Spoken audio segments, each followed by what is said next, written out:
Hello students, હું છું એના રાજગુરુ અને આજે આપણે જોવાનું છે બીકોમ સેમ 4નું બિઝનેસ એકાઉન્ટિંગ 4 બરાબર, એટલે કે ધંધાકીય હિસાબી પદ્ધતિ 4 એમાં કયા કયા ચેપ્ટર્સ આવવાના છે એ જોવાનું છે બરાબર, એટલે કે સબ્જેક્ટ ઇન્ટ્રોડક્શન. ચાલો તો 4 ચેપ્ટર આવવાના છે બરાબર, ચારેયના વેઇટેજ સેમ છે, 10-10 માર્ક્સના છે બરાબર છે. યુનિટ 1 સામાન્ય વીમા કંપનીના હિસાબો, accounts of general insurance company પહેલું ચેપ્ટર છે બરાબર. ફૂલી તમને ચેનલમાં મળી જશે, ડિસ્ક્રિપ્શનમાં લિંક મળી જશે બરાબર છે. બીજા નંબરમાં છે નાદારીના હિસાબો, 10 માર્ક્સનું ચેપ્ટર છે, પૂરેપૂરું ડિસ્ક્રિપ્શનમાં લિંક મળી જશે. નાદારી એટલે શું? તો કે નાદારી એટલે કોઈપણ કંપની પાસે એટલું બધું દેવું થઈ જાય કે દેવું ચૂકવવા માટે તે અસમર્થ થઈ જાય બરાબર. એને અત્યારે એની પાસે એટલું ભંડોળ નથી કે તે દેવા ચૂકવી શકે, અને ફ્યુચરમાં પણ એ દેવું છે એ ચૂકવી શકે એટલું ભંડોળ આવી શકે તેમ નથી. તો એવી સિચ્યુએશનમાં કંપની છે એ પોતાને નાદાર જાહેર કરી દે છે બરાબર, અને પોતાની એસેટ વેચી અને પોતાના લેણદારોને ચૂકવણી કરવાનું કહે છે બરાબર. તો એ હિસાબો આપણે તૈયાર કરવાના છે, એને કહેશું આપણે નાદારીના હિસાબો, ઇન્સોલ્વન્સી એકાઉન્ટ્સ. ત્રીજા નંબરમાં યુનિટ નંબર 3 છે સેવા પડતર પદ્ધતિ, રસ્તા અને વાહન વ્યવહાર, 10 માર્ક્સનું ચેપ્ટર છે, પૂરેપૂરું આપણને પૂછાશે બરાબર છે. રસ્તા અને વાહન વ્યવહારમાં ઓપરેટિંગ કોસ્ટિંગ, રોડ ટ્રાન્સપોર્ટેશનમાં મોસ્ટ ઓફ તમને બસના વ્યવહારો અથવા તો ટ્રકના વ્યવહારો તમને કહેશે કે ભાઈ એક બસ છે, એક સફર કરે છે મુંબઈથી થાણા, થાણાથી મુંબઈ બરાબર છે, અથવા તો જામનગરથી રાજકોટ, રાજકોટથી અમદાવાદ અને અમદાવાદથી પાછી જામનગર આવે છે, તો એનું કેટલું ફેર છે બરાબર, અને કઈ રીતે એના હિસાબો લખાય છે એ વસ્તુ આપણે આમાં શીખવાની થશે.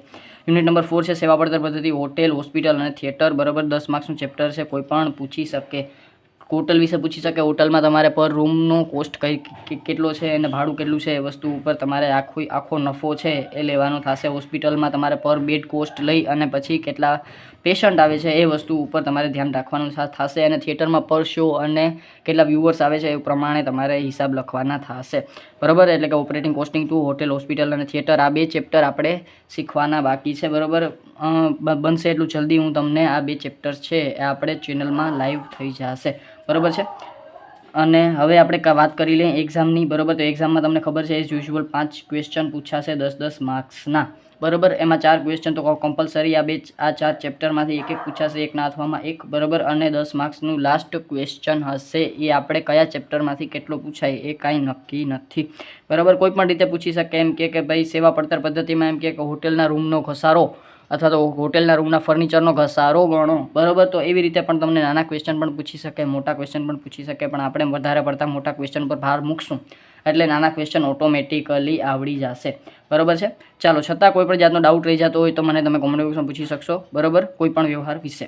ચાલો, તો આ બસ 4 ચેપ્ટર છે અને 4 ચેપ્ટરનું વેઇટેજ સેમ છે બરાબર. તો આ જ હતો આપણો ઇન્ટ્રોડક્શન વિડીયો. આ 2 ચેપ્ટર્સ જે પહેલા 2 છે નાદારીના હિસાબો અને સામાન્ય વીમા કંપનીના હિસાબો, તમને ડિસ્ક્રિપ્શનમાં લિંક મળી જશે, અને બનશે એટલું જલ્દી આપણે આ 2 ચેપ્ટર્સ પણ આપણે જે છે એ ગણી લેશું બરાબર. છતાં કોઈ જાતના ડાઉટ રહેતા હોય તો તમે કોમેન્ટ બોક્સમાં મને પૂછી શકશો, અને ઇન્સ્ટાગ્રામમાં પણ મને મેસેજ કરી શકશો બરાબર. ફૂલ્લી સબ્જેક્ટ છે એ સંપૂર્ણ રીતે ફ્રી છે બરાબર. Thank you.